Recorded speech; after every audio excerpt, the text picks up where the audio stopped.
अस्सलाम वालेकुम नाज़रीन, प्रोग्राम न्यूज़ मेकर्स के साथ मैं हूं आपकी मेज़बान ज़रिया आरिफ। 25 जुलाई 2018 को होने वाले आम इंतखाबात को आज 2 साल मुकम्मल हुए। पीटीआई के हमायती जहां अपनी कामयाबियों की बातें करते दिखाई दे रहे हैं, वहीं मुखालिफिन की जानिब से तब्दीली नहीं तबाही का ट्रेंड चल रहा है। बिलावल भुट्टो और एहसन इकबाल ने भी आज अपनी प्रेस कॉन्फ्रेंस में हुकूमती पॉलिसियों पर सख्त तनकीद की।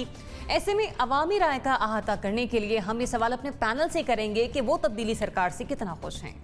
दूसरी तरफ 2 साल मुकम्मल होने के बाद सूबा पंजाब की क़यादत को ख्याल आता है कि पंजाब में जल्द से जल्द बल्दियाती इलेक्शन करवाए जाएं ताकि इख्तियारात निचली सतह तक मुंतकिल हो सकें।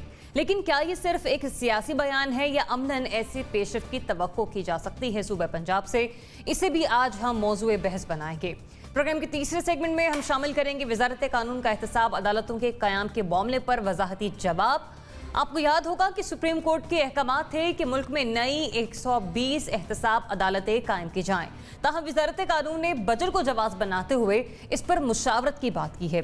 लेकिन क्या ये पीटीआई के मंशूर के मुताबिक है जिस किस्म का जवाब आज किया गया है, क्योंकि एहतसाब का नारा इसी जमात ने लगाया था। इस पर बात करने के लिए प्रोग्राम में हमारे साथ मौजूद होंगे सीनियर तज्ज़ियाकार lieutenant general retired Amjad Sheikh साहब। जुलन साहब बहुत शुक्रिया प्रोग्राम में अपना वक्त देने के लिए। सीनियर सहाफ़ी सीनियर तज्ज़ियाकार हमारे साथ नासिर चौथाई साहब भी प्रोग्राम में शामिल गुफ्तगू होंगे।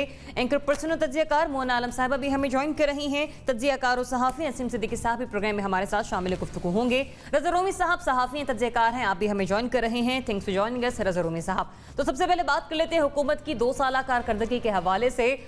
जो सिचुएशन अब तक रही है वो तो हमने देखी ही है, लेकिन अगर हम बात करें मुख्तलिफ बयानात के हवाले से और आवाम की 2 साल कारकर्दगी हुकूमत की 2 साल कारकर्दगी के हवाले से, तो यहाँ पर मैं 2 चीज़ें जो है उनका मवाजना करती चलूँ कि 2 साल पहले डॉलर की जो कीमत थी वो 103 रुपये थी, सोना 49,500 रुपये था, आटा जो था वो 35 रुपये था, पेट्रोल 64 रुपये, घी 120 रुपये। लेकिन आज घी 120 से 150 और 200 के दरमियान है, पेट्रोल 64 से 100 रुपये फी लीटर में दस्तयाब है, आटा जो 35 था आज 70 रुपये फी किलो में दस्तयाब है, सोना कल जो 49,500 रुपये था वो आज 1,17,000 पर पहुंचा हुआ है, और डॉलर का जो करेंसी रेट है पाकिस्तान के मुताबिक वो 167.45 है। तो नासिर चौथाई साहब, सबसे पहले आप ही बताइएगा, हुकूमत कारकर्दगी तसल्ली बख्श है?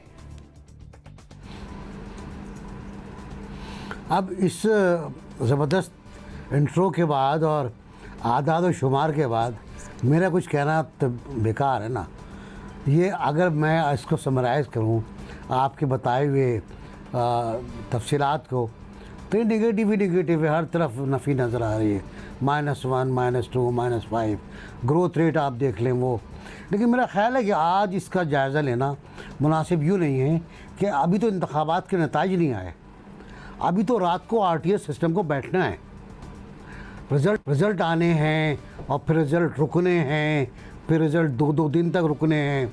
तो उसमें देखना आपको ये होगा रिज़ल्ट क्या आया। फिर उसके बाद 100 दिन का जो चार्टर था वो देखेंगे हम कि उसमें क्या हुआ, किस तरह हुआ। फिर ये देखेंगे कि जो कहा गया जो 100 दिन हम पूरे नहीं कर सके और गलती हो गई हमसे, और 6 महीने के बाद हमसे पूछिएगा आप, तो वो 6 महीने भी गुजर गए। अब 2 साल गुजरेंगे, अभी गुजरे नहीं 2 साल, ये गलत बात है, मैं इस पर एहतजाज करता हूँ। अभी कई दिन बाकी हैं, अगस्त के कई दिन बाकी हैं, और जब अगस्त आएगा तो हम एक नोहा और पढ़ेंगे। वो नोहा कश्मीर का होगा, 5 अगस्त का नोहा होगा वो, और वो भी इसी दौर में हुआ है। इसी दौर में और बहुत सी बातें हुई हैं। अब मतलब आज मैं मुराद सईद जैसे प्यारे आदमियों को देख रहा था, ज़बरदस्त आदमी, ज़बरदस्त बोलते हैं, बग़ैर सहाफ़ियों के प्रेस कॉन्फ्रेंस कर लेते हैं। ख़ास बात ये है, वो कह रहे थे कि मोदी और ये और वो, तो भाई मोदी की जो दुआएं आपने खुद मांगी थी ना, खुदा करे मोदी जीत जाए तो कश्मीर का मसला हल हो जाएगा। ये वज़ीर ख़ारजा हमारे ऑन रिकॉर्ड है, मैं नहीं कह रहा हूँ ये। तो बहरहाल कई बार धोखे खाए हमारी ख़ारजा पॉलिसी ने। हमारी दाखिला पॉलिसी जो है वो तकरीबन अजीब व गरीब रही, कोई मिक्स मैच रहा, क्योंकि आज भी तुर्बत में मैं देख रहा हूँ कि वहाँ भी आज फिर शहादतें हुई हैं। ये दाखिला पॉलिसी है हमारी, क्योंकि हम अगर काबू नहीं पा रहे स्लीपर्स पर, मेरा वज़ीर ख़ारजा कहता है स्लीपर मुतहर्रिक हो गए, तो भाई अपने स्लीपर भी तो मुतहर्रिक करो ना, वहाँ पर जाकर जवाब दो ना उनको। तो उनके स्लीपर मुतहर्रिक होने दे रहे हो, अपने रोके बैठे हुए हो अगर हैं तो।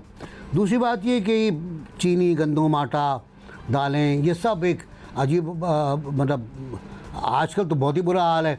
फिर आज मैं परसेप्शन देख रहा था, आज मैं रेटिंग देख रहा था आज़ादी सहाफ़त की, तो हम -6 पर चले गए, 139 पर आ गए हम। और इंडिया हमसे पूछे ऊपर है, जिसने सहाफ़त को पाबंद किया हुआ है, कश्मीर में बड़ा गर्क किया हुआ है अखबारात का और वेबसाइट्स का और सहाफ़ियों का। जो सहाफ़ी ख़बर देता है इंडिया के ख़िलाफ़, उस पर गद्दारी का मुकदमा बनता है। हम उससे भी नीचे, हम कंबोडिया से भी नीचे हैं। अब अंदाज़ा लगाइए ना आज़ादी सहाफ़त में हम कहाँ चले गए इन 2 सालों में। तो इस पर खैर बाद में बात करेंगे जब 2 साल पूरे हो जाएंगे कि क्या सूरत है। लेकिन जो कुछ आपने बताया, जो कुछ मैंने देखा, हुकूमत और पार्लियामेंट के दरमियान इतना बड़ा गैप है कि हमारा वज़ीर ने तीसरी बार वज़ीर कानून बने वो साहब, वो कह रहे हैं कि ये किसने आइन में कहाँ लिखा हुआ है कि आप मशवरा होगा। तो ठीक है, पार्लियामेंट को भी पाबंद नहीं किया आइन ने कि वो कोई चीज़ मंजूर करे। बिलावल भुट्टो ये कह रहे थे आज कि फिर हमें पाबंद नहीं, हम भी पाबंद नहीं है कि आपका ऑर्डिनेंस मंजूर करें। और फिर बहुत से घपले, बहुत से झगड़े, और सबसे बड़ा झगड़ा जो है, जो हम बार बार बात करते रहे कि हिज़्ब इख्तिलाफ और अपोजिशन में वर्किंग रिलेशनशिप कायम नहीं हो पाई। आज तक कोई ऐसी कॉन्फ्रेंस नहीं हुई जिसमें प्राइम मिनिस्टर खुद बैठे हों। एक कॉन्फ्रेंस को होना था जिसमें प्राइम मिनिस्टर को आना था, लेकिन ऐन वक्त पे वो शर्मा के चले गए और फिर आर्मी चीफ को उसमें आना पड़ा और ब्रीफ करना पड़ा। तो ये सूरत हाल है। देखें, पॉलिटिक्स जो है वो हम ज़वाल की तरफ जा रही है। सिर्फ फ़रोग़ जो है वो फ़रोग़ नसीब को हो रहा है। ठीक है मोना, जो सूरत हाल हमने देखी आज, बिलावल भुट्टो ज़रदारी साहब ने भी ख़ासी तनकीद का निशाना बनाया और एहसन इकबाल साहब ने भी बड़ी भरपूर प्रेस कॉन्फ्रेंस की 2 साल की कारकर्दगी पर। उन्होंने भी एक जहाज़ रिपोर्ट ज़रा अपने अंदाज में पेश कर दी। आप क्या सोचती हैं, आप किस तरह से देख रही हैं बहैसियत पाकिस्तानी PTI की वज़ीर-ए-आज़म की इस 2 साल कारकर्दगी को? अच्छा ज़रिया, जब हम परफॉर्मेंस की बात करते हैं तो जाहिर है काफ़ी सारे क्राइटेरिया हैं, बहुत सारे ग्राउंड्स हैं जिनको हमने नापना पड़ता है। पहले तो बिल्कुल ये बात है, खारजा पॉलिसी एक चलें यहाँ से अगर शुरू करें। मेरा ख्याल है खारजा पॉलिसी रिलेटिवली मुझे लगता है बेहतर रही है, और उसकी मुझे सबसे बड़ी वजह ये लगती है कि ये काफ़ी अरसे बाद हुआ है कि सिविल और अस्करी क़यादत इस मुल्क में एक पेज पर है, और इसको बहुत सारे जाफियों से देखा जाता है। इलेक्शन में भी कहा जाता है कि जी इलेक्शन में जो अपोजिशन का सबसे बड़ा इल्ज़ाम है कि गठजोड़ की वजह से जिताया है वगैरह वगैरह, तो वो उस जाविये से भी अपोजिशन खैर बात करती है। लेकिन अगर खारजा पॉलिसी से अगर हम देखें तो ये चीज़ एक बड़ी बेनिफिशियल रही है कि वरना कभी मेमो गेट और कभी क्या डॉन लीक्स और इस किस्म की चीज़ें, मतलब एक वहाँ अलग एक महाज होता था, पठानकोट का हमला हो गया, उसके ऊपर एक सिविलियन गवर्नमेंट का वर्जन आया, एक अस्करी क़यादत का वर्जन आया, सॉरी। तो खैर ये किस किस्म की चीज़ें होती थी, कंफ्यूजन प्रिवेल करती थी। हत्ता ये कि अभी जो खतो खाल है खारजा पॉलिसी के, उसके हवाले से बहुत बात होती है कि क्या चीज़ें हो सकती थी। जैसे कश्मीर वाला एक बड़ा अहम फिनोमिनन है। CPEC की बात है कि CPEC को हम किस तरह से आगे लेकर मज़ीद जाया जा सकता था, ये कुछ चीज़ें हैं। अफ़गानिस्तान का जैसे अब मसला है, उसके अंदर हमने बड़ा अच्छा एक अपना रोल अदा किया है। ये बात नहीं कि सिर्फ इसी दौर में किया, इससे पहले भी करते रहे, लेकिन वही एक रिफ्ट सामने आ जाता था। अच्छा, जहाँ तक दाखिला पॉलिसी की बात है, मैं बिल्कुल इत्तेफाक करती हूँ। जैसे कराची में ख़ास तौर पर मुझे लगता है कि तज़किरा ज़रूरी होगा। बतदरीज अमन कायम हो गया था और बेहतर सूरत हाल नज़र आती थी। हत्ता ये कि वो भी एक खींचातानी उस वक्त चलती थी कि सिंध पुलिस को क्या इख्तियारात हैं, फिर वहाँ रेंजर्स की पुलिसिंग राइट्स थे जो बार बार एक्सटेंड किए जाते थे। फिर कहा जाता था जी स्लीपर सेल्स पंजाब में भी हैं, उनको ख़त्म किया जाए। हत्ता ये कि उस पूरी चीज़ का हासिल ये था कि कराची में लॉ एंड ऑर्डर काफ़ी हद तक बेहतर था। अब वो कुछ चीज़ें, इस किस्म के वाक़यात दोबारा कुछ परवान चढ़ते हुए बदकिस्मती से नज़र आते हैं। बलूचिस्तान में भी वाकई ये बात सही है कि इस किस्म की खबरें वगैरह आ रही होती हैं और काफ़ी फ्रीक्वेंटली। तो लेकिन मुझे वहाँ की सूरत हाल वो लगती है कि लास्ट गवर्नमेंट के कंपैरिजन में फिर भी कंपेरेबल है। कराची काफ़ी मुझे लगता है डिटेरियोरेट हुआ है। खैर, ये दाखिला पॉलिसी के हवाले से। अच्छा, बेसिक जो क्राइटेरिया जो कि मेरे और आप जैसे किसी आम इंसान को ज़्यादा इम्पैक्ट करता है, अक्सर वो बेशतर को करता है, वो होता है गवर्नेंस की बातें, गवर्नेंस का मेयार, ट्रिकल डाउन इफेक्ट की महंगाई कहाँ जा रही है, ये इसमें तो कोई शुबा नहीं। असल ये बेसिकली बॉल गेम है जो कि अंडर चेक रखना है। गवर्नेंस के मामलात हैं जहाँ पर असल में आइंदा आने वाले जो टाइम है वो भी बहुत डिसाइसिव होंगे। अभी भी कोरोना वायरस से पहले भी कोई मईशत के अच्छे हालात तो नहीं थे। इनहेरिट हमने जिन हालात में की वो भी खैर हमें पता है, और जो फिर उसके बाद जिस तरह से ले जाया गया, क्योंकि एक बात ये होती है कि जब आप इलेक्शन से पहले जो एक वादे होते हैं या जो एक तकारीर होती हैं उनमें, और फिर जब आप आ जाते हैं इक़्तिदार में, तो उन चीज़ों में एक ज़मीन आसमान का फ़र्क होता है।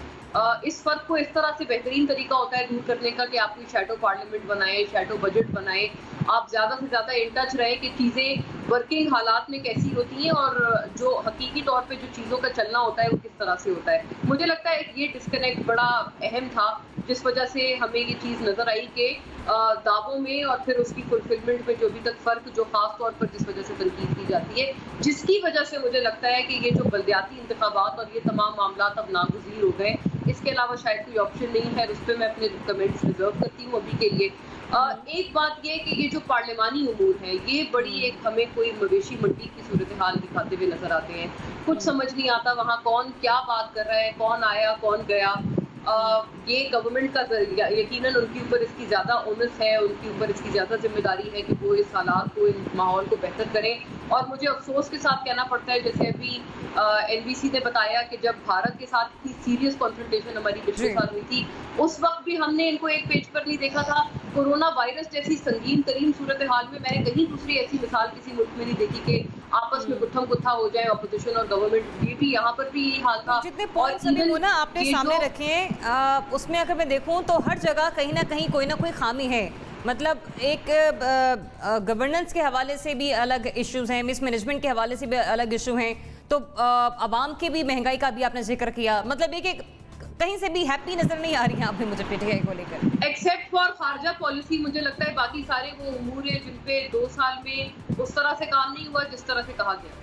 ठीक, आपने खारजा पॉलिसी की बात की। जनरल साहब, कश्मीर के मामले पर पाकिस्तान की खारजा पॉलिसी हमें बेहतरीन नजर नहीं आई, सिवाय एक तकरीर के हवाले से जो कि प्राइम मिनिस्टर ने की थी। बहरहाल उसके अलावा भी हम अगर बाकी कारकर्दगी की बात करें तो तसल्ली बख्श दिख रही है आपको इन 2 साल कारकर्दगी की बुनियाद पर, अगर हम जायजा लें? बिस्मिल्लाहिर्रहमानिर्रहीम। देखिए, ये बिल्कुल मोना ने खारजा पॉलिसी और अपनी अंदरूनी पॉलिसी, गवर्नेंस के इशू बिल्कुल सब पे बात की। और ये जब भी आप परफॉर्मेंस देखते हैं तो उसमें सारे अवामिल शामिल होते हैं, जबकि आपने इब्तदाइया में सिर्फ मंडियों के भाव बताए हमें, तो मंडियों के भाव के ऊपर तो परफॉर्मेंस का फैसला नहीं हो सकता। सर, अवाम को तो आटा चीनी दाल, जब तक उनको खाने पीने की नहीं, कुछ उनको नहीं पता कि सरहद पर क्या चल रहा है, कहाँ पर क्या हो रहा है, कौमी असेंबली में कौन बैठ रहा है, किसने क्या बात कर दी। अगर मैं ये कहूँ कि जब अयूब खान का दौर था तो चीनी 2 रुपए किलो थी, तो ये जायज होगा आज? ये तो वक्त के साथ साथ बढ़ती गई हैं कीमतें। और जिस दिन इन्होंने हुकूमत संभाली थी उसके चंद दिन के अंदर अंदर डॉलर की कीमत आपने देखा कहाँ गई। वो इन्होंने कुछ किया था? वो उसकी फ्री फ्लोटिंग जो एक्चुअल मार्केट पे उसकी रेट होना चाहिए था, वो था जो उस दिन आया। सही। लिहाजा महंगाई को आप सिर्फ पैमाना न रखें, उसमें बहुत सारे और अवामिल हैं, माफियाज हैं, वो लूटमार वाले हमारे, मैंने हमेशा मैं कहता हूँ कि बहुत सारे इससे माशरे का भी ताल्लुक है। लेकिन परफॉर्मेंस को आप देखें, जो आपकी दाखिला जैसे मैनेजमेंट है, अब दाखिला पॉलिसीज में बहुत सारा कुछ करने को है। जब लॉ एंड ऑर्डर की हम बात करते हैं तो वो तो सूबाई सब्जेक्ट है, सूबे के लोगों को उसमें करना चाहिए। अगर कराची में डिक्लेरेशन हो रही है तो उनको करना चाहिए उसमें, और अगर उनको रेंजर चाहिए तो फेडरल गवर्नमेंट से मशवरा करें। लेकिन हुकूमत ने भी इस मामले में, जो फेडरल गवर्नमेंट है, उन्होंने भी इस मामले में कोई खास दिलचस्पी नहीं ली। मसलन जो सूबे इनके अपने हैं, जैसे केपीके का है, जैसे पंजाब है, जहां इन्होंने पुलिस रिफॉर्म्स का हमें कहा था कि हम करेंगे, वो कोई पुलिस रिफॉर्म्स नहीं हुई क्योंकि उसका दाखिला पॉलिसी से बहुत ज्यादा ताल्लुक है। कई दफा आईजी वगैरह बदलने पड़े, कई दफा लोग बदलने पड़े वहां पे। ये जो तबादले आप करते हैं बार बार, इससे भी इंस्टेबिलिटी आती है। आपकी दाखिला सिचुएशन जो है उससे बड़ा ताल्लुक है, खासतौर पर पुलिस या आपके जो अदारे ऐसे हैं जिन्होंने तहकीकात वगैरह करनी होती हैं, उनमें अगर आप इंस्टेबिलिटी रखें तो वो आपकी इंटरनल पॉलिसीज जो है वो फेल होनी शुरू हो जाएंगी। तो वो भी उनका, इसमें मैं समझता हूँ कि दाखिला पॉलिसी में भी इनको काफी इंप्रूवमेंट की जरूरत थी, जो लगता है कि नहीं, क्योंकि उसके बाद इन्होंने वो छोड़ दिया किस्सा, रिफॉर्म्स वाला किस्सा छोड़ ही दिया। जहां तक खारजा पॉलिसी का ताल्लुक है, कश्मीर के मामले में अगर आप मुकाबलतन देखें पिछली हुकूमत के, तो वो पीछे तो गुनाह कबीरा था कि आप कश्मीर का नाम नहीं लेते थे। ऊपा में हम गए, जो जॉइंट कम्युनिकेशन इशू हुआ उसमें कश्मीर का जिक्र ही नहीं था, पहली दफा ये हुआ। मियाँ साहब गए वहां पे, इंडिया हलफ बर्दारी की, तो जाके हुर्रियत के लोगों को ही नहीं मिल के आए वहां पे, वो उनको मिलने से माने हो गए। तो ये चीजें अगर उनको कंपैरेटिवली देखें तो बेहतर है। लेकिन जो सिचुएशन निकली थी कि कश्मीर के ऊपर एक यकतरफा इंडिया ने कदम उठाया, उस पर तो तूफान मचना चाहिए था। अगर मैं उससे कंपेयर करूं तो ये बिल्कुल कुछ नहीं है, क्योंकि ये फॉरेन पॉलिसी में भी जो आपके डिस्प्यूट्स होते हैं इंटरनेशनल, उसमें वक्त आता है कि आप अपॉर्चुनिटीज को कैश करते हैं। आपने कोई अपॉर्चुनिटी निकली, मोदी की एक गलती की वजह से कश्मीर का इश्यू इंटरनेशनलाइज हुआ, क्या आपने कैपिटलाइज किया उस पर? आपने नहीं। इसी तरह कलभूषण का इशू था। हमारा सबसे बड़ा जो मसला रहा इंडिया के साथ वो ये रहा कि 70,000 लोग हमारे मारे गए और हमारे माथे पे कलंक लगा कि जनाब हम टेररिज्म करवाते हैं, हम टेररिस्ट हैं, हम टेररिस्ट हैं। हमें FATF में घसीट दिया बगैर किसी सबूत के कि जनाब हम मनी लॉन्ड्रिंग करते हैं या हम टेरर फंडिंग करते हैं। भाई वो जो कलभूषण पकड़ा आपने, वो खुद मानता है कि मैंने $40,000 इसको दिए, 40 इसको दिए, कराची में फलां को पकड़ा है पैसे और ये काम कराया, मैंने बलूचिस्तान में ये कुछ कराया। आप क्यों नहीं लेके गए FATF में इसको? ना पिछली गवर्नमेंट लेके गई, ना ये लेके जाते हैं। आपके पास तो सबूत है, हमें तो बगैर सबूत के रोज सफाइयां देनी पड़ती हैं वहां जाके FATF। तो ये सबूत था जिससे फायदा उठाना चाहिए था, इन्होंने कोई नहीं उठाया। इसी तरह वो टेररिस्ट जब आपने पकड़ा, ये सर्विंग ऑफिसर था जिसमें स्टेट की स्पॉन्सरिंग नजर आती थी टेररिज्म की, आपने कैपिटलाइज नहीं किया कि आप कम से कम इंडिया को डॉक में लाते। पहली दफा ये जो एक हमला हुआ है स्टॉक एक्सचेंज पे, इस पे आके प्राइम मिनिस्टर ने कहा जनाब कहने किया, जो पिछले दौर में वो भी नहीं था, लेकिन बहरहाल ये एक दफा था। लेकिन ये कहना काफी नहीं है। आपने इतना कुछ सहा है, इतना बर्दाश्त किया है, जितने लोग यहाँ मारे गए हैं वो आपकी कुर्बानियां नहीं, वो भारत के कत्ल हैं जो उसने इस मुल्क में कत्ल तो फिर जनरल साहब, मैंने तो सिर्फ महंगाई पे क्वेश्चन मार्क लगाया, आपने तो बहुत सारे डिपार्टमेंट से जहां पर सवालिया निशान खड़े कर दिए। मतलब आप भी मुतमईन नहीं है? भाई मैंने जरिया तो मैं ये याद कराने की कोशिश की थी कि परफॉर्मेंस सिर्फ कीमतों के बढ़ जाने से नहीं, कीमतों के बढ़ जाने के तो अवामिल बहुत सारे हो सकते हैं, लेकिन दूसरी जगहों पे आपके बहुत बड़े बड़े इश्यूज हैं जिनमें अपॉर्चुनिटीज भी थी आपकी, आप बहुत कुछ मुल्क के लिए कर सकते थे, वो आपने नहीं किया। ठीक है, तो ये मैं पॉइंट बाहर लाना चाह रहा था, वो ये था। तो वो अगर पॉइंट आ गया बाहर तो ठीक है। मैं बहुत सारे पॉइंट्स आके चले साहब, बहुत सारे पॉइंट्स आके। रज़ा रोमी साहब की तरफ बढ़ते हैं। रज़ा रोमी साहब बताइएगा, अगर आप हर डिपार्टमेंट की कारकर्दगी को देखें वन बाय वन, मुतमईन है आप ये PTI की 2 साल कारकर्दगी से?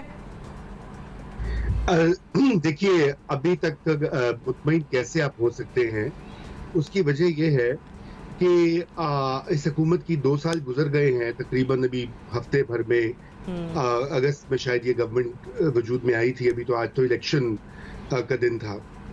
तो 2 साल में किसी किस्म की कोई डायरेक्शन जो है हुकूमत की वो वाज़ेह नहीं दिखाई दी। अगर आप सबसे पहला देखिए, सबसे बड़ा और सबसे अहम मसला जो पाकिस्तान को दरपेश है आज भी और आज से कई साल पहले भी, वो मईशत का है, माशी तरक्की का है, नौकरियों का है, रोजगार का है, लोगों की वेलफेयर का है। आप उस शोबे में ही देख लीजिए, किसी किस्म की कोई तैयारी नहीं थी। उसके बाद चलिए तैयारी नहीं भी थी, पहले उन्होंने अपने वो वजीरे खजाना को फारिग किया, फिर इनको मुशीर साहब को लेकर आए जो पहले भी गवर्नमेंट्स के सर्व कर चुके हैं।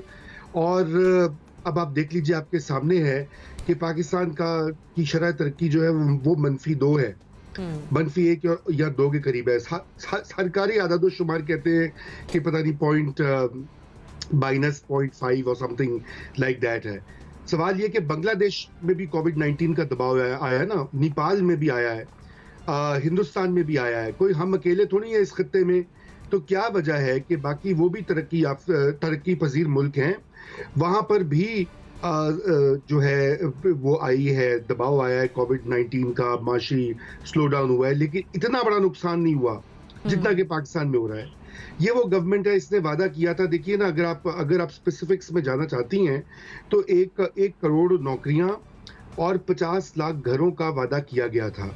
और ये बात मैं वो उस तरह से नहीं कह रहा है, ये खुद उनके बयानात हैं, उनके मैनिफेस्टो का हिस्सा है। 100 दिन के वादे थे, उनमें से आप खुद ही अंदाजा कर लीजिए 1 करोड़ नौकरियां तो कुजा, यहाँ पर तो नौकरियों से लोगों को निकाला गया है, सरकारी नौकरियों से भी और प्राइवेट सेक्टर में भी। और इसी तरह आप घरों का भी देख लीजिए, अभी 2 साल हो गए, अभी वो कभी कहते हैं एक स्कीम करेंगे, कभी कहते हैं दूसरी करेंगे। तो ये सबसे बड़ा चैलेंज और सबसे बड़ी डिसअपॉइंटमेंट जो है वो ये हुई है। और उसकी बुनियादी वजह है कि कुछ मफरूज़े ऐसे थे जो हमने भी शायद उनके ऊपर यकीन कर लिया हुआ था और मीडिया में भी उसका बहुत चर्चा था कि भाई एक ईमानदार आदमी ऊपर आ जाए तो नीचे जो भी निज़ाम हो तो आप उससे काया पलट सकते हैं, कोई इनकलाब आ जाता है। ऐसा नहीं होता। ये बारहा इंसानी तारीख को देख लीजिए, अपने मुल्क की तारीख को देख लीजिए, खत्ते की तारीख को देख लीजिए, ऐसा नहीं होता। आपको इदारों को मजबूत करना पड़ता है, आपको निज़ामे जो हुकूमत है वो सही चलाना पड़ता है। दूसरी चीज सियासी अदम इस्तेकाम। अभी तक पार्लियामेंट की जिक्र हो गया, मैं मजीद डिटेल में नहीं जाऊंगा। पार्लियामेंट की रबर स्टैम्प से ज्यादा हैसियत नहीं है। ऑर्डिनेंस पे ऑर्डिनेंस जारी होते हैं और इसमें अपोजिशन का भी कसूर है कि अपोजिशन भी इसको तकरीरों का प्लेटफॉर्म बना देती है, लेकिन हुकूमत वक्त जो होती है उस पर जिम्मेदारी ज्यादा होती है पार्लियामेंट को चलाने की। बड़ी बड़ी पाकिस्तान की पॉलिसीज जो हैं उनके ऊपर आपको कंसेंसस चाहिए। मैशत हो, खारजा पॉलिसी हो और उमूर हो, आप कंसेंसस के बगैर काम नहीं करते। देखिए ये तो वो आलम है कि जब जनरल मुशर्रफ, क्योंकि मैं उससे पहले अखबार तो मैंने नहीं देखे, लेकिन जनरल मुशर्रफ भी जो है मशावरत किया करते थे पार्टियों के साथ बैक चैनल्स पर जाकर। तो ये कैसी हुकूमत है कि वो समझती है कि बिल्कुल ऑपोजिशन को दीवार से लगाकर। के साथ भी मुशावरती अमल जो है वो भी हमें इन 2 सालों में किसी भी मामले पर नजर नहीं आया। बिल्कुल। और तीसरा पॉइंट जो है कि लोकल गवर्नमेंट्स का वादा इनका कई सालों से था कि हम लोकल गवर्नमेंट्स लाएंगे। चले पंजाब की हुकूमत ने जरा लोकल गवर्नमेंट के बारे में सोच विचार करना शुरू किया। वो हम बात कर लेंगे। हाँ, हम आगे चल के बात करते हैं इस पर।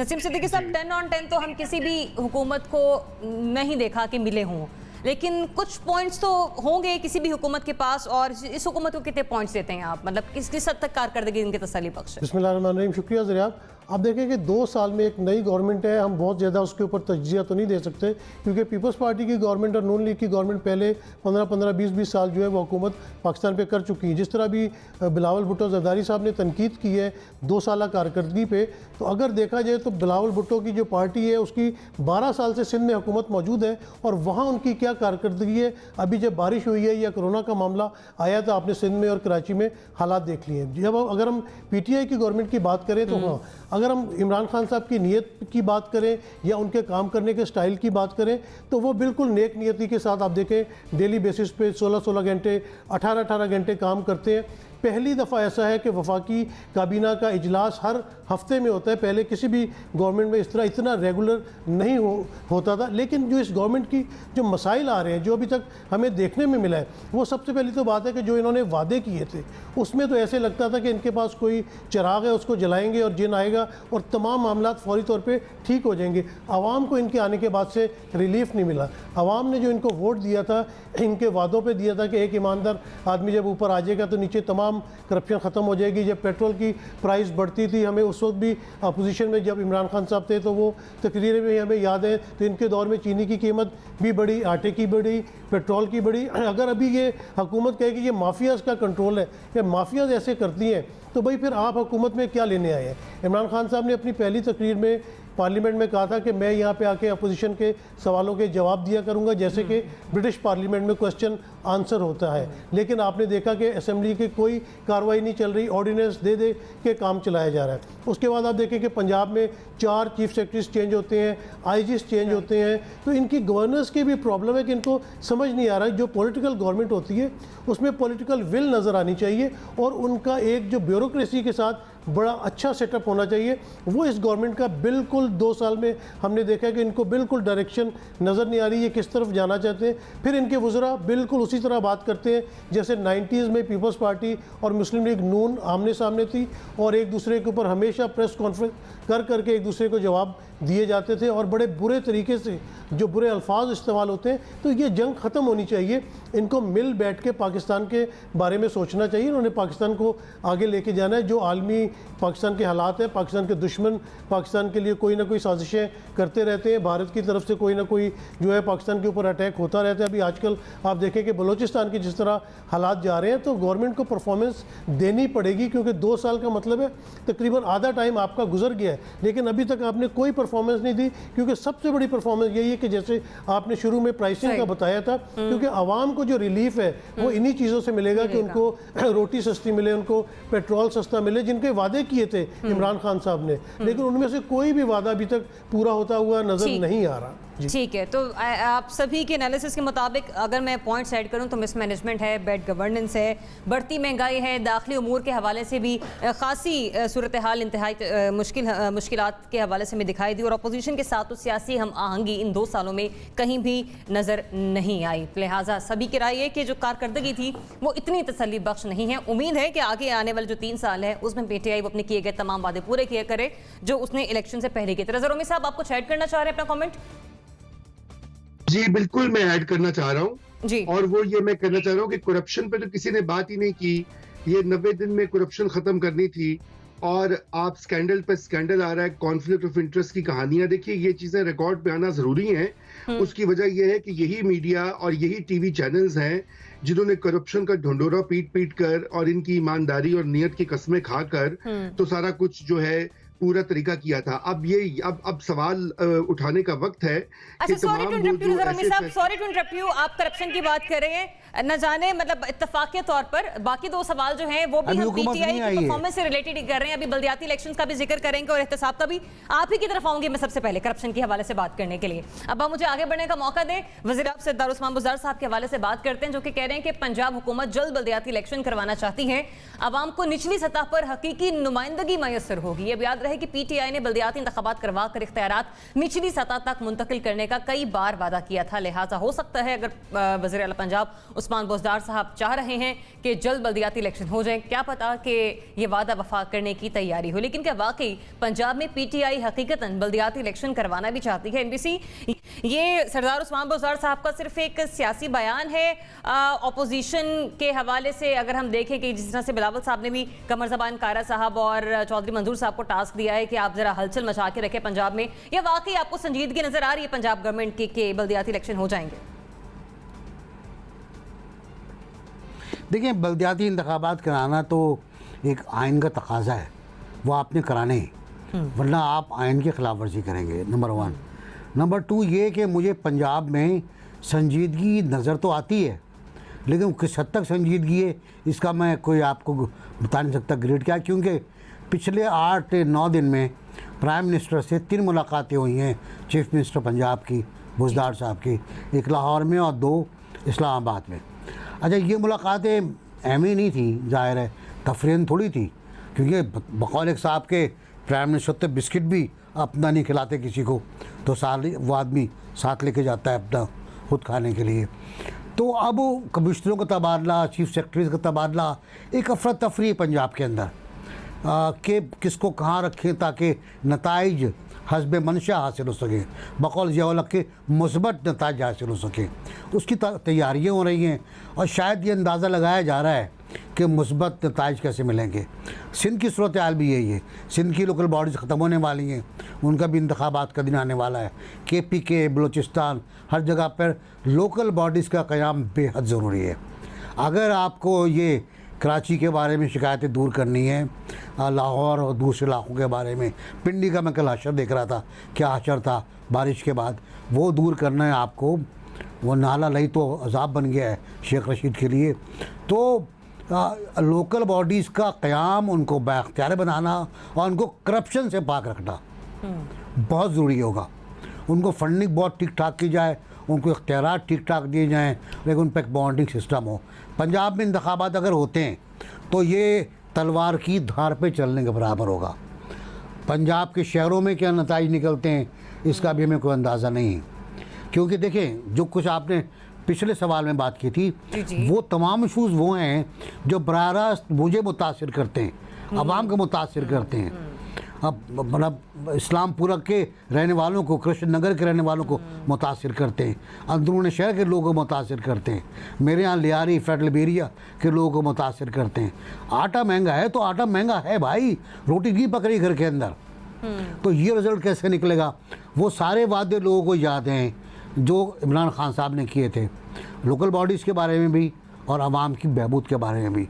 लोकल बॉडीज़ वैसे होना बहुत ज़रूरी है, आप चाहें कुछ भी हो, हारें जीतें, बनाएं, बाख्तियार करें, मेरा सबसे इम्पोर्टेंट बात ये बाख्तियार करें आजकल का जो लॉ प्राइम है मिनिस्टर साहब ने और सिंध में हो उस्मान बुज़दार पंजाब साहब में ने हो क्या वो हो जाए बेकार है। पंजाब में इलेक्शन, बस मुझे ये नो कंफर्म कर दें। मेरा ख्याल है वो नहीं, आईनी जरूरत है ना, आईनी जरूरत है, उससे कैसे टल सकते हैं? आईनी जरूरत होना है तो चाहिए, करना ही होना ही होंगे। चाहिए। ठीक है जनरल साहब, आप समझते हैं कि वाकई संजीदगी यहाँ पर दिखा रही है पीटीआई के पंजाब में हो जाएं बल्दियाती इलेक्शन? देखिए, जहां तक संजीदगी का ताल्लुक है, सूबाई हुकूमतों में तो कोई भी किसी के पास भी संजीदगी या सच नहीं है। जिस तरह एनबीसी कह रहे हैं कि ये एक आईनी रिक्वायरमेंट है, मजबूरी है इन लोगों की। अच्छा, वरना आप ये देखिए कि हमेशा कोशिश ये रही है कि ये सूबाई ये जो है हमारी ये काउंसिल वगैरह, ये जो ज़िली हुकूमतें हैं, इनसे बचा जाए, क्योंकि उसमें इख्तियारात जो हैं डिल्यूट होने शुरू हो जाते हैं। और मैं कभी नहीं चाहूंगा कि इलेक्शन अगर हों लोकल बॉडीज के, तो उनके हालात वो हों जो कराची में आप देखिए कि जिन जगहों से पैसा जनरेट हो सकता है, जिसकी बुनियाद पे लोकल बॉडीज काम करती हैं, वो सिंध गवर्नमेंट ने पहले ही अपने पास वो अदारे रख लिए हुए हैं। जैसे बिल्डिंग कंट्रोल अथॉरिटी है। ये इन चीजों की वजह से सिंध में लोकल बॉडीज जो हैं, वो खासतौर पे आप कराची में देखिए, वो बेचारे बेदस्तोपा हैं, वो कुछ कर ही नहीं सकते, क्योंकि पैसे वगैरह तो उनके पास होते नहीं। तो अगर बाइख्तियार किस्म की बनाई जाए तो वो तो कोई भी सूबाई हुकूमत नहीं चाहती, और यहाँ पंजाब में भी उस किस्म का रेजिस्टेंस होगा जहां तक सूबाई हुकूमत का ताल्लुक है। लेकिन ये प्रेशर है उनके ऊपर फेडरल गवर्नमेंट की तरफ से, क्योंकि एक आईनी रिक्वायरमेंट है। तो मैं समझता हूं कि इलेक्शन होंगे, ये करवाएंगे, और उनको फिर बाख्तियार करना वो ज्यादा जरूरी है, ना कि वो अपाहज की तरह जिस तरह कराची में हाल है वसीम अख्तर का, वो ना हो। इनका होना ये चाहिए कि ये यहाँ पे बाख्तियार हों, और फिर ही फायदा है, वरना खाली इलेक्शन करा देने से मसला हल नहीं होता। बाख्तियार होंगे तो ग्रास रूट लेवल पे जाके आपकी डेमोक्रेसी जाएगी और वहां काम हो सकेगा। आवाम को कुछ ना कुछ अंदाजा होगा कि इक़्तिदार में उनका भी कोई हिस्सा है। रज़ा रोमी साहब, वाकई आप समझते हैं आईनी तो तरीका है ही, आइन के मुताबिक हमें चलना है, लेकिन पीटीआई खुद क्या चाहती है? चाहती है कि वो इलेक्शन करवाए बल्दियाती? देखिए, बात यह कि पीटीआई जो है वो खुद क्या चाहती है, ये तो हमें मालूम ही नहीं है कि वो खुद क्या चाहती है। वो कुछ चाहती थी आज से कुछ साल पहले, अब वो सारे हालात ही बदल गए हैं। तो बात यह है कि इलेक्शन तो उनके मंशूर का हिस्सा है। इमरान खान साहब इसके ऊपर कई बार बात कर चुके हैं, और अब 2 साल गुजर गए हैं, और अब मुझे नहीं पता कि आईनी रिक्वायरमेंट के ऊपर क्या दोबारा से प्रेशर, क्योंकि पिछली बार भी पिछली हुकूमत में भी सुप्रीम कोर्ट ने ही प्रेशर डाला था, तो कुछ ये इस सिलसिले में हरकत हुई थी। वरना जो हमारी सियासी पार्टियां हैं और सूबाई गवर्नमेंट्स हैं, वो तो किसी सूरत इख्तियारात को तकसीम नहीं करना चाहते निचली लेवल के ऊपर। इख्तियारात और वसाइल, असल बात तो वसाइल हैं। देखिए, वसाइल जो होते हैं, ये जो डेवलपमेंट के काम होते हैं, और ये सारे फंड्स जो हैं, ये सूबाई गवर्नमेंट्स अपने पास रखना चाहती हैं, अपने एमपीएस को और एमएनएस को नवाजना चाहती हैं, क्योंकि ये इसी तरह अगले इलेक्शन में उनका काम बनता है। अब सवाल ये है कि क्या इसके ऊपर कोई कंसेंसस होगा? मुझे बहुत मुश्किल लगते हैं पंजाब में, और उसकी बुनियादी वजह यह है कि पंजाब में जो सूरत हाल है पीटीआई की, उसमें तो जो है पीटीआई को बहुत प्रॉब्लम का सामना होगा अगर इन हालात में वो लोकल बॉडीज के इलेक्शंस कराते हैं। अब वो क्या करते हैं, कौन सी जादू की छड़ी इस्तेमाल होती है कि गैर जमाती बुनियादों पर, जैसे ज़ियाउल-हक ने करवाए थे, या कोई बहुत ही मैसिव किस्म की लोकल मैनिपुलेशन की जाए, लेकिन वो भी पॉसिबल नहीं होता। लोकल बॉडीज में इतने काउंसलर्स होते हैं कि आप कहाँ किस को सपोर्ट करेंगे। तो इसलिए मुझे तो मुश्किल है लग रहे हैं। साफ सी बात है, होने चाहिए, बिल्कुल होना चाहिए, लेकिन मुश्किल लग रहे हैं आप। ठीक है मोना,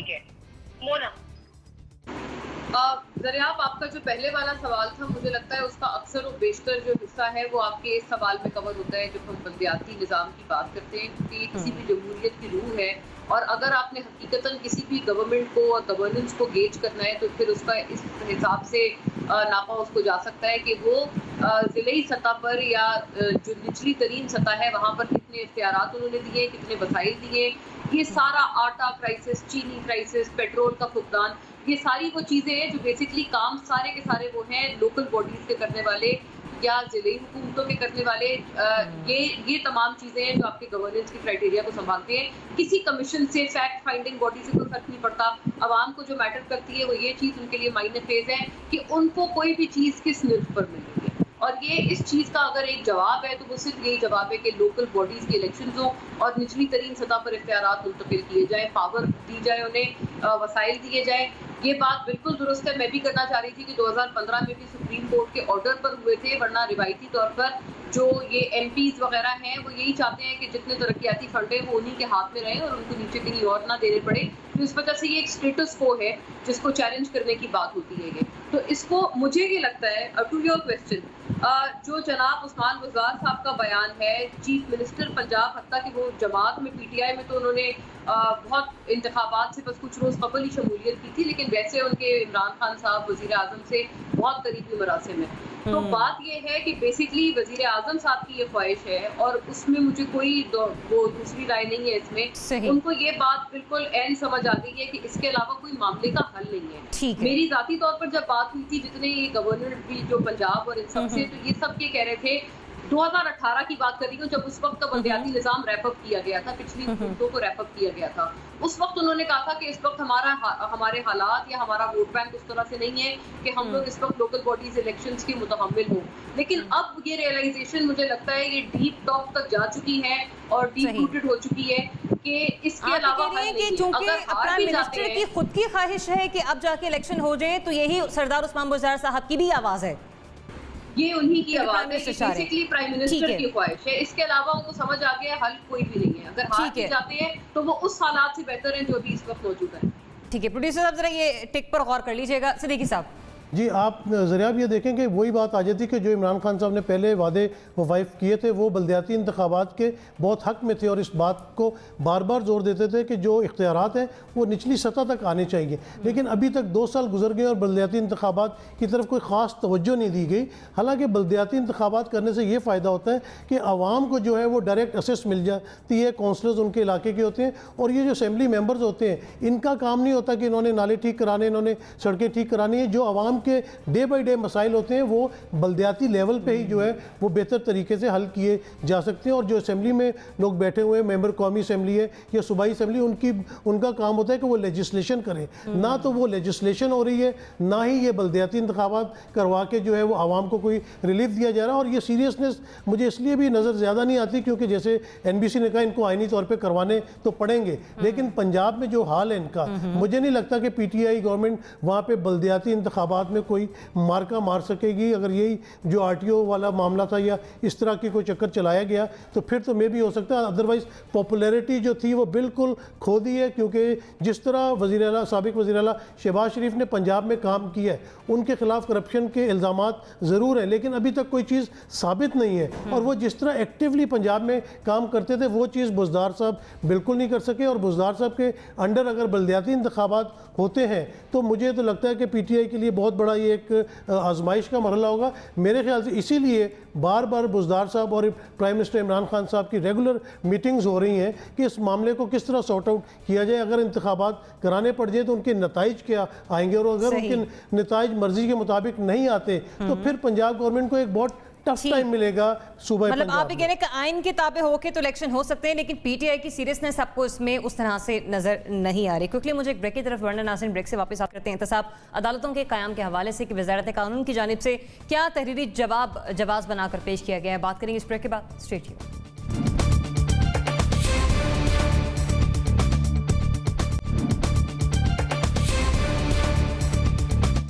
वेलकम बैक। नाज़रीन, वफाकी वज़ारत कानून ने 120 नई एहतसाब अदालतों से मुताल्लिक अपना जवाब जमा करवा दिया है जिसमें कहा है कि इस हवाले से माली मसाइल का सामना है, लिहाजा अदालतों के क़याम के बाद 2 अरब 86 करोड़ रुपए के बजट की ज़रूरत होगी जिसके लिए मुशावरत का अमल शुरू कर दिया गया है। लेकिन सवाल हमारे यहाँ पर यह है कि 120 नई एहतसाब अदालतों के क़याम में माली मसाइल का सामना जिसको वज़ारत कानून ने जवाब बनाया कि PTI हुकूमत एहतसाब में संजीदा है जो इस किस्म का जवाब पेश कर रही है। मोना, करप्शन के हवाले से PTI का नारा था कि एहतसाब सबके लिए। अब जब एहतसाब की बारी आई है तो बजट का जवाब पेश किया जा रहा है, अब संजीदा है PTI? मुझे लगता है जरा बजट का कंस्ट्रेंट तो खैर है, जाहिर है 120 अदालतें, अभी भी कोई मेरा ख्याल है 26 अदालतें हैं जिनमें से 5 में जज साहिबान है ही नहीं। तो वो जो 26 है वो कौन सा काम ठीक कर रही है। तो उसके बाद अगर 120 मजीद बढ़ानी है और वो अगर उसी तरह की होंगी जैसे ये 26 है तो फिर फायदा क्या। बेसिकली बात ये है कि इन्होंने उसकी कैपेसिटी बिल्डिंग करनी है, उसके लिए पैसे जरूर चाहिए। नैब प्रोसिक्यूटर को इन्होंने तगड़ा करना है, क्योंकि अगर वो ऐसा अपना जो खुद की बनाई हुई रेफरेंस है या खुद का दायर करता रेफरेंस है, साल बंदे को जलील करके आपने बनाया है अपने कस्टडी में रख के, उसको आप खुद ही डिफेंड नहीं कर पा रहे, तो फिर क्या फायदा क्या है इसका? ये तो बात बिल्कुल सही है। अच्छा, अब ये जो गवर्नमेंट के हद तक या जो उनके पर्सपेक्टिव से बात है, सबसे बड़ा अगर कोई स्लोगन है पीटीआई का, तो वो इसका नाम ही पूरी जमात का है, इंसाफ के नाम पर। तो इसमें तो कोई दूसरी राय नहीं है कि इनके लिए, और जो ऑपोजिशन ने ये जो नारा ऑपोजिशन लगाती है कि जी ऑपोजिशन कहती है नैब न्याजी गठ जोड़ दो, इससे संगीन तौर पर जान छुड़ानी है गवर्नमेंट को। जो सुप्रीम कोर्ट ने अपने तौर पर अपने जो रिमार्क्स वगैरह में बातें कही हैं, खासतौर पर पैरागॉन हाउसिंग केस में, उन चीज़ों से जान छुड़ानी है, लॉपसाइडेड जस्टिस से जान छुड़ानी है। ये जो, और अपने लोगों को भी बयानात देने से रोकना है जो कि प्रिडिक्ट करके प्रीएम्प्ट करके बताते हैं कि कौन कब पकड़ा जाएगा और कब क्या होने वाला है, ये इस किस्म के बयानात से, और अपने लोगों के खिलाफ जो भी केसेस हैं, ये जिसके ऊपर थोड़ा सा भी इल्जाम या एक्यूजेशन आ गई है, फौरी तौर पर उसको बरतरफ किया जाए, कॉन्फ्लिक्ट ऑफ इंटरेस्ट वाले लोगों को अलहदा किया जाए। अपने तौर पर पहले खुद से जो खुद कर सकते हैं वो शुरू करें। और एक मैं बड़ी अहम तजवीज़ ये देना चाहती हूँ कि जिसके ऊपर भी नाम आए, जैसे अभी अजमल वजीर साहब का आया, उनका स्कैंडल था, उससे पहले बहुत लोगों के, ये आतिफ खान साहब और ये तमाम ये इनके बारे में कोई बातें अगर आई हैं, फौरी तौर पर नैब को रेफर करते हैं केस, खुद रेफर करें, क्योंकि नैब के कानून में ये गुंजाइश है कि कोई आम शहरी भी उनको कोई केस रेफर कर सकता है। तो गवर्नमेंट, अच्छा, आप ये कह रही हैं कि संजीदा है पीटीआई, लेकिन माली मुश्किलात भी से दरपेश हैं, ये भी एक दुरुस्त उनका पॉइंट है जो उन्होंने मेंशन किया है। एनबीसी, ये इतने पैसे नहीं है कि पीटीआई जमा ना कर सके। बात है संजीदगी की, बात इस बात की है कि आप एहतसाब के बारे में अपने जो कन्विक्शन है उस पर किस हद तक कायम है आप। अगर कायम नहीं है आप, क्योंकि अब बहुत से केस ऐसे भी आ रहे हैं ना जो आपको बुरे लगने वाले हैं, तो फिर बात अलग है। लेकिन सुप्रीम कोर्ट का फैसला है, और सुप्रीम कोर्ट ने पूरा जायज़ा लेने के बाद कितने केस आते हैं, कितनी समातें होती हैं और कितना आप, अच्छा एक तो बात यह है कि 10-10 दिन 20-20 दिन का आप एडजॉर्न कर देते हो केस को, जज साहब आते ही नहीं है बाज़ औक़ात। मतलब जरदारी साहब का केस चल रहा है, उन पर फ़र्द जुर्म आयद करनी है, 2 बार जज साहब नहीं आए तो ज़ाहिर है नहीं आयद नहीं हो सकी। तो अब ये मसाइल भी तो है ना, तो 120 अदालतें तो कायम करना पड़ेंगी आपको। ये आप सीरियस होना चाहिए आपको। ये जवाब बहुत ही अजीब जवाब है। ये बिल्कुल वो जवाब है जो वजारत दाखिला ने एक गैर मुल्की खातून के बारे में पेश किया था इस्लामाबाद हाई कोर्ट में, और उसको उठा के फेंक दिया इस्लामाबाद हाई कोर्ट ने कि यू आर नॉट सीरियस। एक खातून जो गैर मुल्की है, पाकिस्तान की पॉलिटिक्स में हिस्सा ले रही है और ख़तरनाक अंदाज में ले रही है, तो वो भी वापस कर दिया गया। ये भी वो जवाब, इसमें संजीदगी नहीं है। अदालतें कायम होनी चाहिए बिल्कुल, और ऐसे प्रोसिक्यूटर होने चाहिए जिनको बहुत अच्छे पैसे दें। आप पैसे निकालें भाई, बहुत खर्च कर दिया आपने पैसे बीआरटी के ऊपर, कुछ इधर खर्च करें। अगर कोई प्रोसिक्यूटर 50 लाख में आ रहा है तो वो लें, 1 करोड़ में आ रहा है तो वो लें, मुकदमे को आखिरी हद तक लेके जाएं। अगर नहीं लेके जाएंगे और 5,000 देंगे उसको, आप एक पेशी के 10,000 देंगे, तो फिर मुकदमा ऐसे ही चलेगा जैसे वो मांग रहा है। पता है कि फाइलें बिकती हैं, मालूम है डेट्स ली जाती हैं, मालूम है डेट्स किस तरह ली जाती हैं, ये भी पता है। तो उसकी जब तक आप एहतसाब नहीं करेंगे, लटका दें भाई, मार दें, ठीक है, उम्र कैद दे दें, जेल से बाहर नहीं आने दें। इतनी बड़ी भी रकम नहीं है कि ये हुकूमत जमा ना कर सके, नियत हो तो कर भी लेंगे। रज़ा रूमी साहब, संजीदा है? देखिए, जो आपने ये खबर जो आई है और जो जवाब दिया है, उससे तो यकीनन यही जाहिर होता है कि संजीदगी नहीं है। अगर आप एक तरफ बार बार एहतसाब का नारा लगाते रहें और कहते रहें कि हम ये कर देंगे, करप्शन का खात्मा कर देंगे, सफाया कर देंगे और ऐसा करेंगे, तो फिर आप उसके लिए वसाइल भी लाते हैं। जो भी कैपेसिटी बढ़ानी होती है एहतसाब की, अदालतों की और या नैब की, आप उसके ऊपर मुकम्मल तवज्जो देते हैं। मगर ऐसा नहीं है और ऐसा दिखाई नहीं दे रहा है, क्योंकि इस वक्त सिर्फ इंटरेस्ट यहाँ इस हद तक है कि अपने सियासी मुखालिफिन जिनके बारे में बार बार तकरीर करके और लोगों को भी जो है एक तरह से बावर करवा दिया गया कि ये सब चोर डाकू हैं, बस उनके ऊपर ये करते रहो।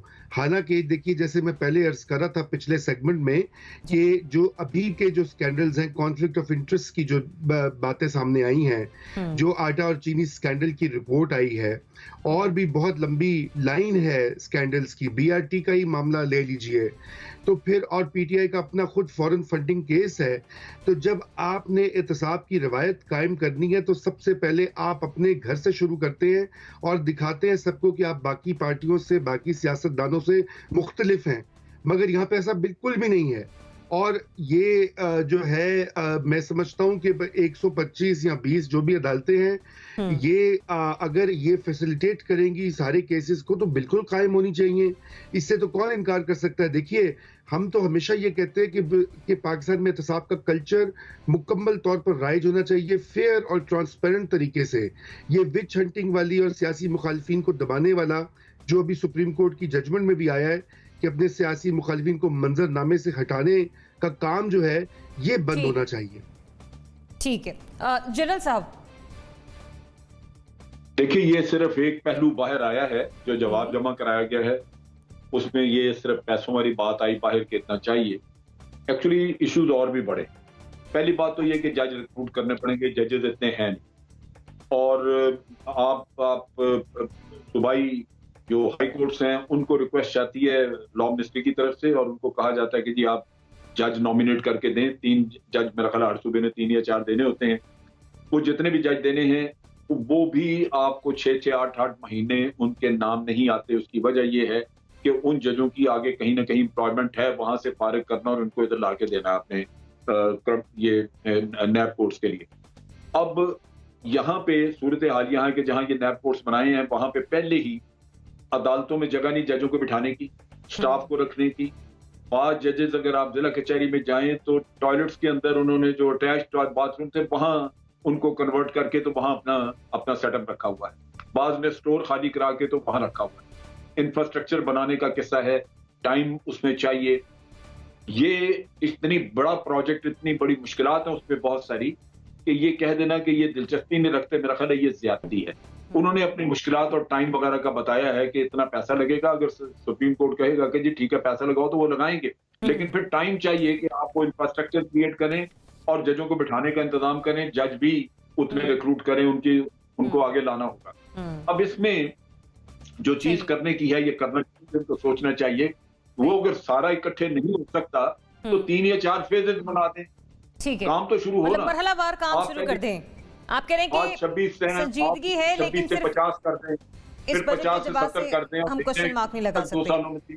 जनरल साहब सॉरी टू इंटरप्ट यू, वक्त मेरे पास इंतहाई मुख्तसर है। क्विकली सिद्दीकी साहब। देखें, ये तो पीटीआई की गवर्नमेंट के लिए बहुत अच्छी चीज़ है क्योंकि उनका नारा ही एहतसाब के लिए था, और अगर 120 अदालतें लगानी उसके लिए काफ़ी जजेस भी चाहिए होंगे, तो इनको तो फौरी तौर पे बेशक ये एक फ़ंड ही कायम कर दें, क्योंकि फ़ंड्स इकट्ठे करने में भी पीटीआई बहुत अच्छी है, लेकिन उनको फौरी तौर पर इसमें अमल दरामद करना शुरू कर देना चाहिए। क्योंकि जो अदालतें बढ़ेंगी, केसेस का लोड जो 26 अदालतों में, जैसे मोना ने बताया 5 में से इनएक्टिव है, तो वो डिस्ट्रीब्यूट हो जाएगा और रिजल्ट्स आना शुरू हो जाएंगे। असल बात यही है कि अभी तक जो है एहतसाब अदालतों की या नैब की क्या परफॉर्मेंस है, तो देखा जाए बिल्कुल ज़ीरो है, क्योंकि उनकी प्रोसिक्यूशन जो है वो केस पेश नहीं कर सकते। हमने देखा कि जब भी अपोजिशन लीडर्स को या दूसरे लोगों को गिरफ्तार किया गया तो मीडिया पे बैठ के पीटीआई के वज़रा केस लड़ रहे होते हैं और लगता है कि वो बहुत करप्ट है और बड़ा उनके पास सबूत है, लेकिन जब अदालतों में जाते हैं तो आपने नैब की परफॉर्मेंस देख ली है कि वो बिल्कुल ज़ीरो है। वहाँ पर जिनको इन्होंने गिरफ्तार किया करोड़ों अरबों के मामलों पर, उनको हाई कोर्ट्स ने भी जमानतें दी, सुप्रीम कोर्ट ने भी जमानतें दी, और नैब की और एहतसाब अदालतों की परफॉर्मेंस के ऊपर उन्होंने जो है वो बातें की। तो ये देखना पड़ेगा पीटीआई गवर्नमेंट को कि 120 अगर अदालतें बना देते हैं तो उनसे परफॉर्मेंस कैसे लेंगे। इनको प्रोसिक्यूटर्स भी अच्छे करने पड़ेंगे, और बिल्कुल ये भी महंगे प्रोसिक्यूटर्स करें जिस तरह अपोजिशन वाले करते हैं, ताकि इन केसों के फैसले हो, अदालतें बढ़े या कम रहे, उसका रिजल्ट निकलना चाहिए। पॉइंट आपका आगे, लेकिन क्लोजिंग रिमार्क्स में मैं जनरल साहब की तजवीज़ शामिल करना चाहूंगी। मुश्किल है लेकिन मरहलावार कर लें, उम्मीद है नताइज अच्छे मिलेंगे। इजाजत दीजिए, अल्लाह हाफिज।